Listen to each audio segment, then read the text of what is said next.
tara mga bor, so tara, what's up? So sa ngayon may nadaanan tayong binaril na isang kotse. What's up guys, so for today's video is habang nga po nang hatid tayo sa ating bisita is may nadaanan tayong isang engkwentro. Yan po ay binaril po yan yung nakakotse na parang Ford po. Binaril po yan isang nakamotorsiklo, hindi po malaman kung ano pong pinagmulan. Pero ang sabi ng mga tao is 3 putok daw yung pagbaril. Pak, pak, pak. 3 putok mga bor. So, hindi po napuruan yung ating driver. So, tinakbo na po siya sa ospital para po magagamot yung ano. Ang tama niya po ay nasa balikat.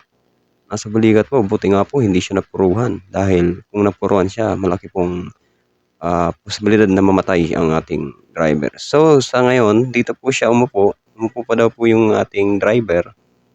Medyo madaming dugo dahil hindi naman po siya napuruhan. So, yun nga guys, tapos tayo makipagmarites. So, papauwi na tayo mga bornok. So, advice ko lang sa inyo, kung may kaalitan kayo, itigil nyo na yan para sa ating safety ba? Safety.